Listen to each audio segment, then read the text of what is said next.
Hello, and thank you for joining us for another podcast with the Gospel Rescue Mission. Hey, you know, sometimes we get a chance to have a conversation with somebody that you just think, man, I wish we would have recorded that conversation. It was so good. Well, today's one of those days. Today I got the opportunity to speak to Denise Loraditch, and she has just got one of the best stories that I have heard in a long time. A story of heartbreak and redemption, and he tells about her father who was homeless and all of that. And we just wanted to allow you to hear the story, and hopefully you find it moving and that it blesses your day. Let's listen in. My name is Denise. I was born and raised in Grants Pass and had a really great life. A mother and a father.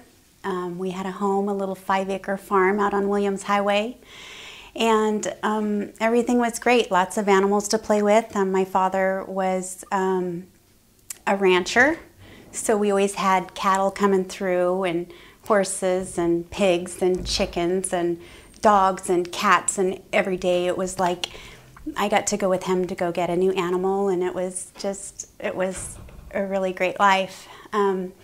At about 5 years old, my mother and father started having a lot of problems.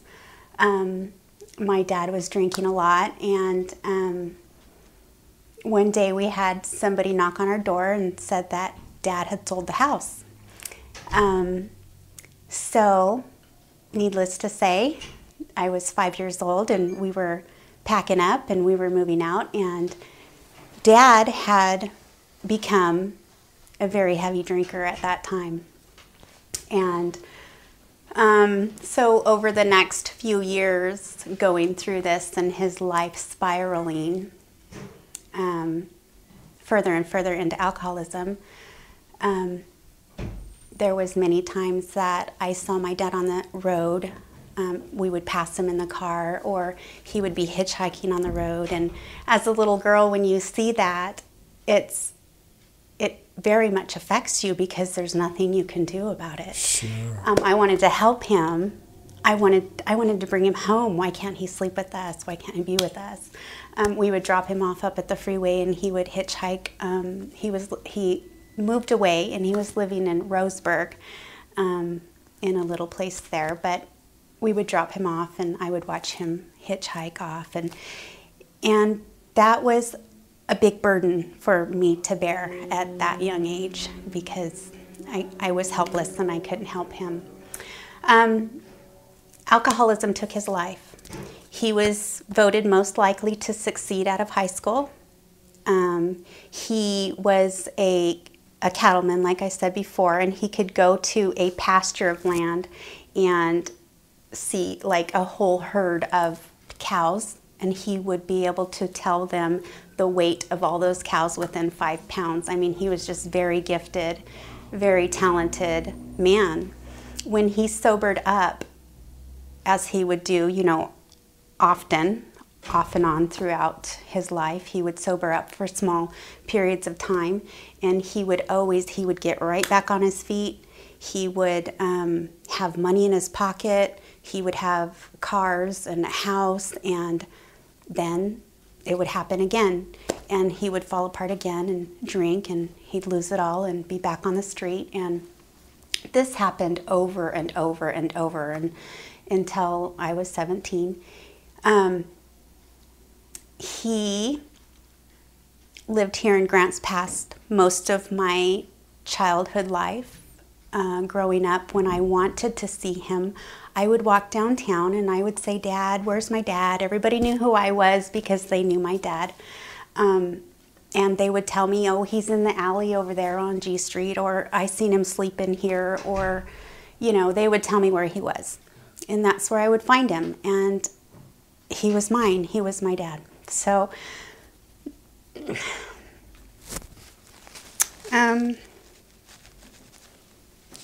every time I found him, he was always happy to see me. And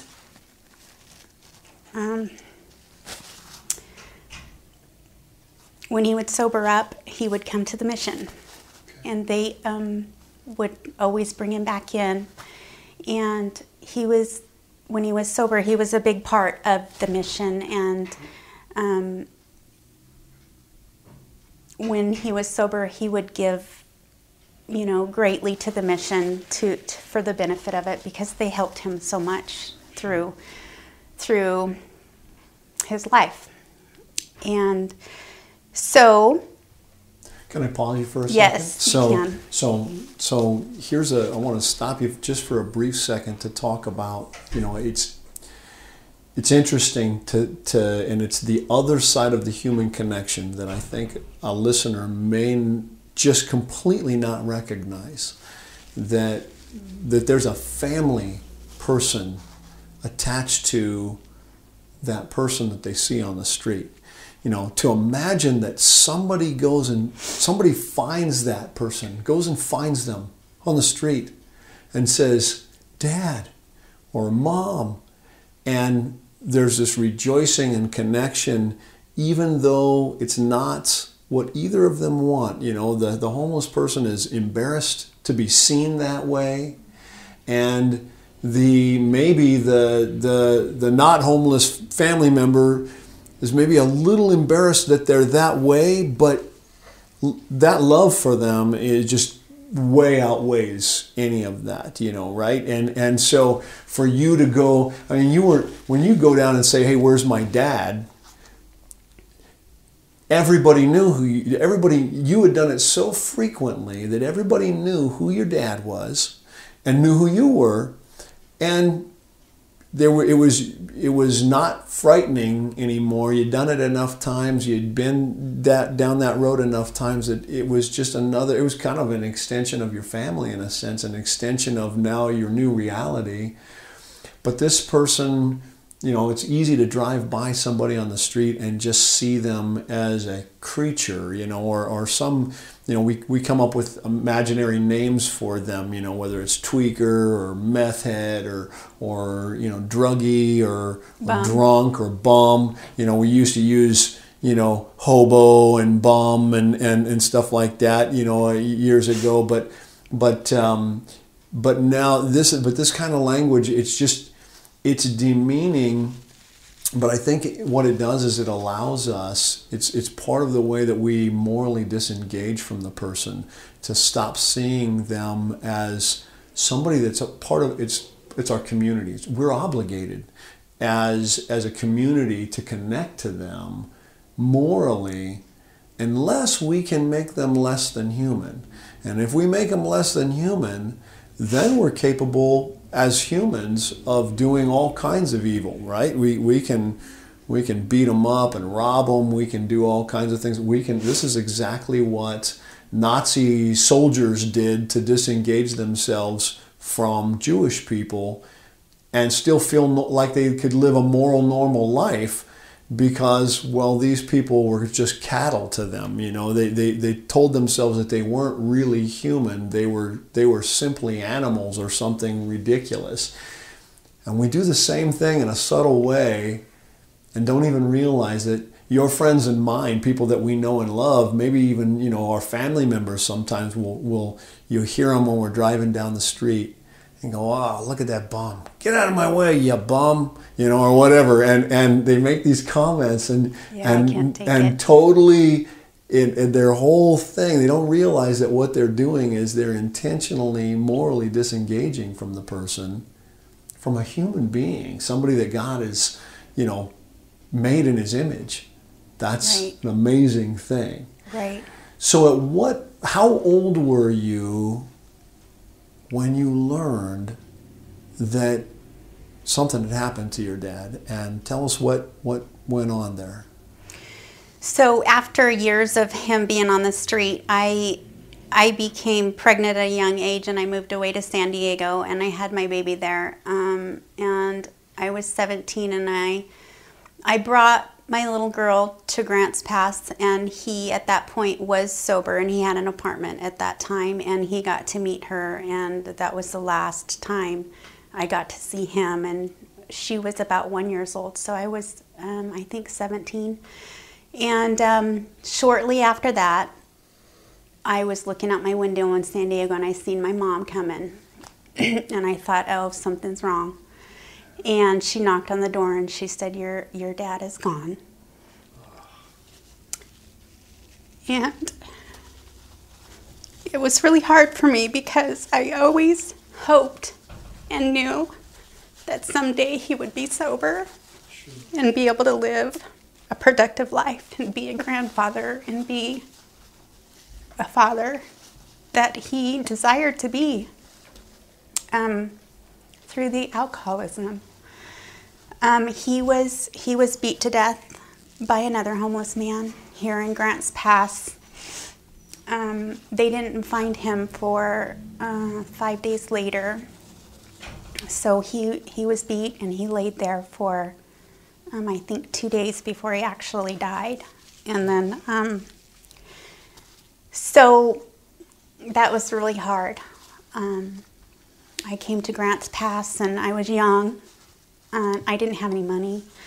And I wanted to bury him with dignity, with some class. He was mine. My dad, the state told me that because he was homeless, that they would take care of it and they would put him in a plywood casket that would be free for him. And I just couldn't do that. And so I just prayed and believed God that he was going to make this possible to be able to bury him with dignity as he deserved. So the Lord walked through that with me, and he provided everything to, we got to use Whole and Whole. They gave me a huge discount and let me make payments forever, $50 a month. And they said, you know, they finally called and said, you know, you've been so faithful at paying this $50 a month. We're going to write off the rest of the balance and we're going to send you your $50 back. And I was just like, oh, praise the Lord, because that was my diaper money. Like, I really needed that money. But in that too, I wanted to also bury him at Hillcrest. And people were saying, oh, you can't do that, it's too expensive, and you know, you don't have any money. And so I just said, well, let me just go there and check it out. And the guy that came out to meet with me, he said, well, by the way, who is your dad? And I said, Les Toothman. And he said, really? He said, he was my my college roommate. He was my roommate in college. And he said, I'm going to give you everything half off and you can make payments. So wow. Everything that I prayed for came to pass for me for that time. Wow. And the Lord just came through time and time again. And I was able to bury my dad at what I think is the best place in town. And he had a beautiful funeral. In fact, the funeral they opened the doors. It was, people were lined up outside. It was standing room only, and they had to come with the cop cars and block off the streets because there was so many people there. Wow. He knew everybody from, the judges all the way down to the homeless, and he was respected in the community because he was a man that he deserved respect. Sure. Although he lived his life in that way. Yeah. So at some point in time, you learned, you had this, your father has been killed by another homeless man. And let's fast forward so that homeless man went to prison. Do you know how long he served in prison? Do you know how long his prison sentence was? He served about 2.5 years in prison. Right. He was let out on good behavior. Okay. And he was charged with manslaughter. Right. So some time elapses and some time passes, and you being this, vibrant, wanting to be used by the Lord, servant of the Lord in all these things, get an opportunity at some point in time to come and do what would normally come natural to you anyways, which is just to come and, hey, it's Thanksgiving time. We're going to serve a meal for homeless people, and we're going to do this through the Gospel Rescue Mission. And you get the opportunity to do this, but you learn something on that day. Tell me a little bit about that story. How much time had elapsed by the time that you're getting ready to go and possibly serve at the Gospel Rescue Mission Thanksgiving banquet? It was a while. It was about maybe 10 years after my dad had passed. And after this man had gotten out of prison, I would see him often at the store or downtown. I would see him a lot, and it would upset me. Sure. It would ruin my day, and I would cry, and I would shake, and it was too much. But I believe that the Lord kept putting him in front of me because I needed to deal with this. I needed to get past it. I've always had a heart for the mission. I've always had a heart for the homeless because this is the way I was raised. It's familiar to me. It's comfortable to me. They're my family. And so I volunteered at the mission that year to do Thanksgiving. I can tell you that was the best Thanksgiving I have ever had. Wow. It blessed me to do that so much. Wow. Just the joy that you get from serving others it's the joy of the Lord. For sure. There's no other explanation. For sure. I tell people often who are struggling with depression, anxiety, really stuck in their own rut, often go serve.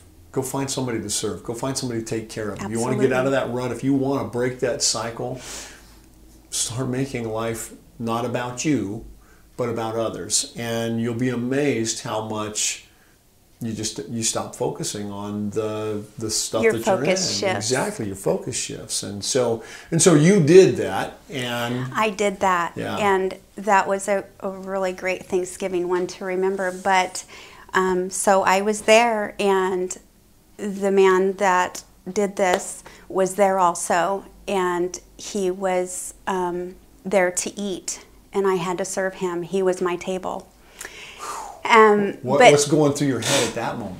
I just knew it was time because it had been so long, and I had seen him so many times, and the Lord was dealing with my heart that I needed to deal with this that I was holding against him. Sure. And so I just went up to his table before it was time to eat, and I said, I just want you to know that I forgive you, but most of all, God forgives you. And we were all able to, at that point, it was just pressure, like a pressure release. I served his meal. I was happy to serve him. That next year, the director of the mission at that time had called and said, you don't know what you did for his life. He said he left the mission, he enrolled in college, he got his own place, and he's doing really, really well. Wow. And that made me feel great, but the greater part of that was it released me of those feelings that I was having towards him, and it broke that chain that bound me to that. I think that forgiveness is what's one of the most awesome things about forgiveness is when we fight it because we think that person doesn't deserve it, and plenty of times that's perfectly true. But the reason that we need to forgive is because of what it does for us. That we can let go of the hurt and the pain, right, and the suffering that we're carrying in all of that, and God just wants to set us free. Right. And so being able to just let it go, how powerful is that? And so you were able to do that. That must have been felt like a huge burden. I think of the story of Christian in Pilgrim's Progress, when all of a sudden the backpack comes off and he's just and he's free because he's no longer carrying his burden anymore. Right. You know, and that's such a great thing. That must have been just amazing. It feels really good to not carry that anymore. And you know what? I haven't seen him since. Yeah. So I know that he was put there because I had to get over it. I had to deal with it. And it released him. I don't know what he's doing. I pray that he's doing good. I know my Father is in heaven. I know that he's at peace. He's no longer suffering. But my heart is for the mission and the people that are here, and I'm thankful that I got to go through all that and see all that and be able to have the heart that I have, because there is not a person that I pass on the street that I don't double take. I look in my rearview mirror, I go around the block, I oftentimes pick them up. My husband gets very upset with me, but I feel like the Lord has given me the courage to do so, the strength to do so, the knowledge to know when to do it and not when to do it. He has told me, turn around and pick that person up, and I have done it. There was one time I was driving by a homeless boy. He was sitting on his bags and he was hunched over crying, and he had the phone to his ear, and the Lord told me to turn around and pick him up. I was headed to the bus stop to pick up my brother. I don't normally head to the bus stop to pick up my brother. It just happened to be that that day I was. So I turned around to pick him up, and he gladly got in the car, loaded up his stuff, and I said, where do I need to take you? And he said, I'm going to the Greyhound bus stop.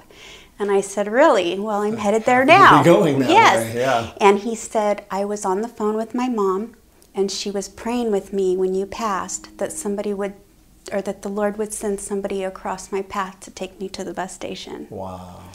Wow. So I just really feel like that these people that are on the street, they're not trash. Yeah. They're somebody's mother, brother, sister, son, father, daughter.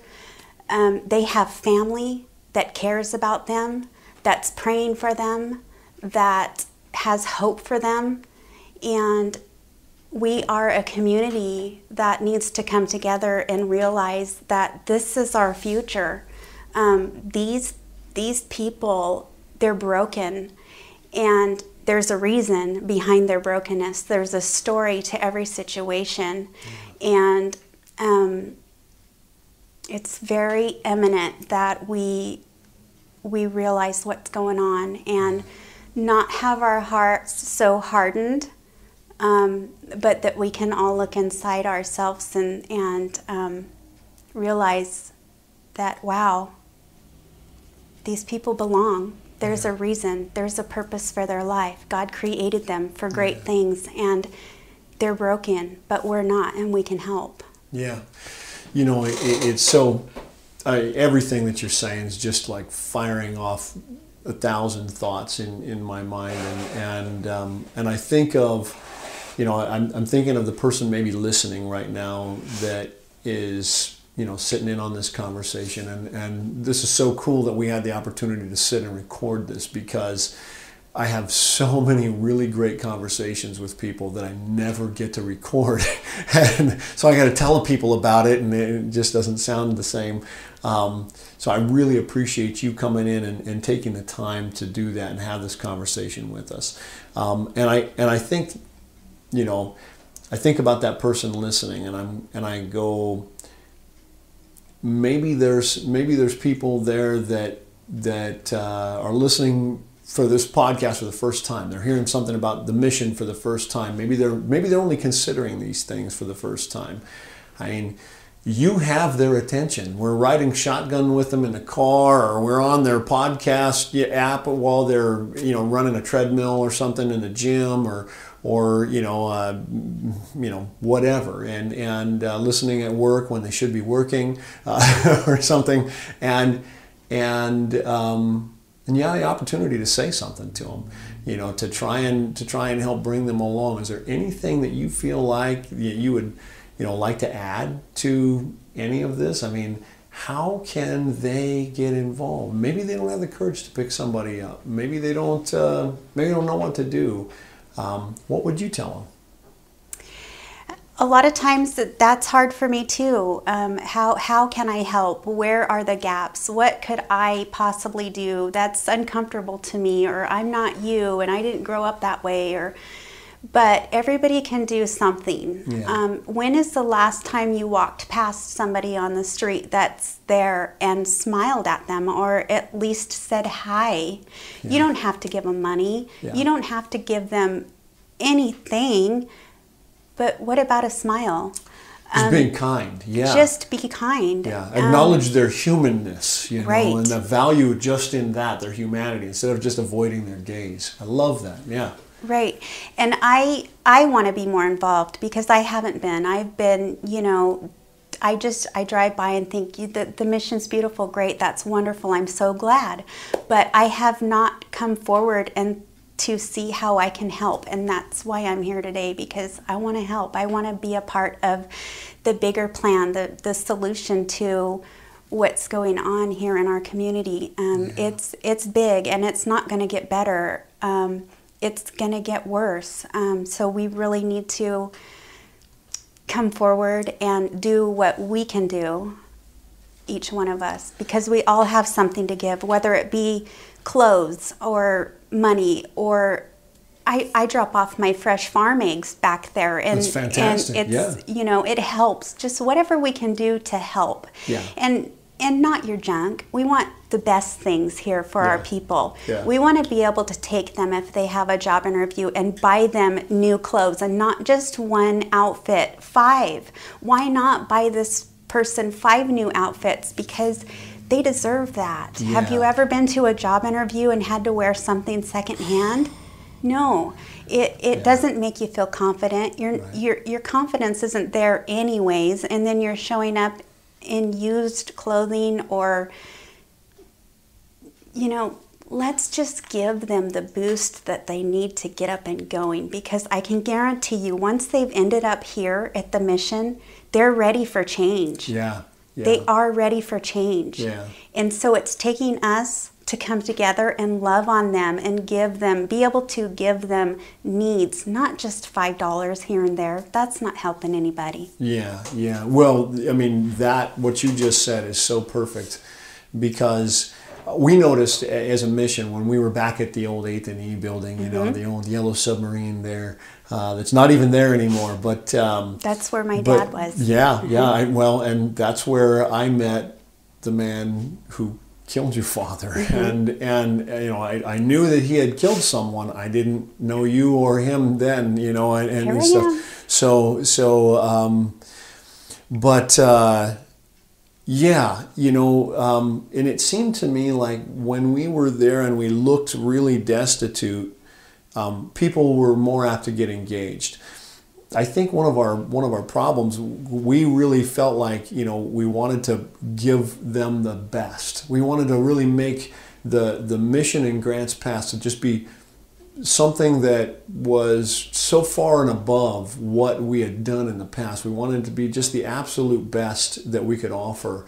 And the unfortunate thing about that is, you know, people drive by and see our big blue building and they go, they got it all taken care of. Look at that. Right. You know, if they even recognize it's a mission, most people think it's a retirement home or something like that, you know, and so they come by and they see it and they go, you know, they got it together, and maybe they've got, you know, an 18 pack of eggs from their chickens in their car, and they're thinking, what do I have? What's my little gift compared to that great big building, and what is that in the face of all of that? And let me say, from a person who works here and on that side of that, the person who's often been receiving that, is that sometimes it's we had just written eggs on the prayer list a half an hour before because the guys were getting tired of oatmeal. Right. Now, they had oatmeal, or whatever. They've been eating oatmeal every morning for breakfast or whatever, and they say, hey, we need to buy some eggs. And I said, you know what? I don't have eggs. But what you ought to do is put it on the prayer list and let's ask the Lord for it. And because he's going to tell Denise to bring them. He will. And what's awesome is I always put my more staunch atheists in my kitchen, because this is one of the places that I see God's hand answer prayers like that. And you might be just somebody bringing a bag of tomatoes or some eggs or whatever it is that you're bringing up to the back door, and think, I don't have much, and not even realize that what you have isn't just eggs. It's an answer to prayer. That these people are having a hard time believing that God answers prayers, that there is a God and that he answers prayers. And you showing up with exactly what they prayed for flies right in the face of the narrative that they've been told, that God doesn't care about them, that he doesn't exist, and he doesn't care about them even if he did exist. And here they prayed for it, and here it is right there in their lap. And you're smiling at them and kind to them and generous to them. And you didn't just give them eggs. You gave them the best kind of eggs they can get. I mean, and that's the kind of stuff that I see. We pray for coffee, and then a Dutch Brothers van pulls up and donates 250 pounds of coffee to us or something, and it's like, and I tell them, that's not just a sign that God is providing for your needs. That's a sign that God really likes you. Because we don't need coffee, and if we did, some of us will go, hold on, I need coffee. But he could have gave you really trashy coffee. He didn't. Right. He gave you our community's very best, and something that you're going to enjoy and everything. That tells me God likes you. That means that he cares about you, and that he's kind and generous and all that. And he wants us to have the desires of our hearts. Right. I mean, that's his desire. We're his children, and every single one of us are, regardless of your profession, regardless of where you're sleeping at night. We're all equally valuable to him. Yeah. And for me to be his daughter and to go out and bless his other daughter that maybe she doesn't have as much as me, but for me to love on her because we're sisters in Christ and we're equal in his eyes, and she's no better than me, is such a blessing. It's such a blessing. And we need to love these people back into reality. I mean, they're so loved, they're so valuable. Well, for me, that's the biggest thing that I see, is that the breakdown of the reason that I see addictions.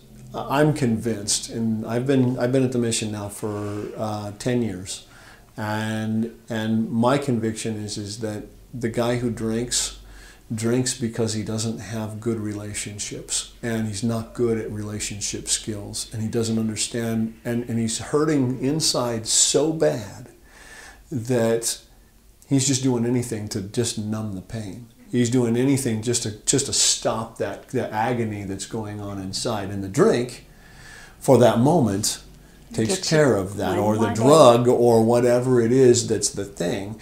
But that the addiction is really the symptom, not the problem. Right. The problem is that he or she doesn't feel loved, and or doesn't know how to love somebody appropriately, doesn't know how to work these relationships well, and when our relationships are broken, that's what hurts us, man. I mean, smash my hand any day of the week, and that's going to hurt. But have somebody that I need to love me, like my wife or my children or somebody important in my family, have them tell me they don't. Nothing hurts worse than that. You can take my hand off, and it doesn't hurt worse than that kind of pain. That kind of pain is the stuff that. One of the things that we do here at the mission, we focus on that relational thing. We focus on, let's build the relationship skills that you need, and start working on mending those fences, and making right those things that have been made wrong in your life.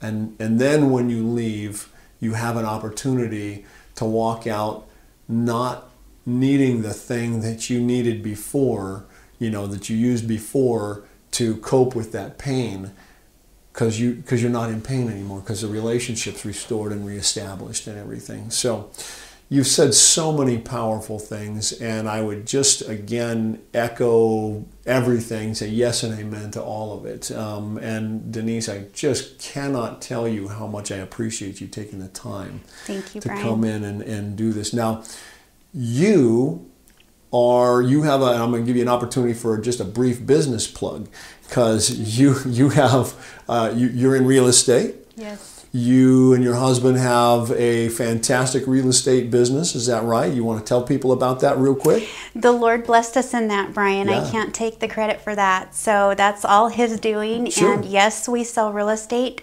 We do well at it, and that is our business. So the name of your real estate company is? Loraditch Ranch and Home Real Estate. Fantastic. Okay. Yes. How would somebody find your business in Grants Pass if they're not from Grants Pass? If they're listening, they go, man, I want to look these folks up. Well, we're right off the I-5, so if you just were getting right off I-5 and follow the road right into town, we're at 544 Northeast E Street. Fantastic. Right Do you guys there have a website or anything?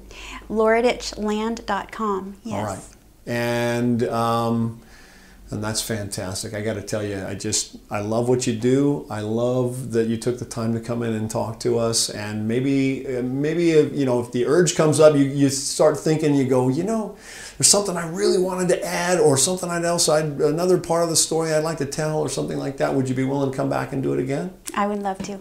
Awesome. Thank you. Thank you for taking the time to come in and see us and do this. And I'm just excited to get in front of people. I know it's a story that is going to move some hearts. Amen. Awesome. Thank you, Brian. And there you have it. Thank you again for listening to another podcast of the Gospel Rescue Mission. If you were moved by this message, if this message inspired you, please share this message with a friend. Please, tell people that you know about what we do here at the mission, and maybe about Denise's story, because this was a really great story. Our web address is grantspassmission.org. You can find us on Facebook. Of course, we are at 540 Southwest Foundry Street here in Grants Pass, Oregon. We'd love to hear from you. Thank you again for listening, and have a great day.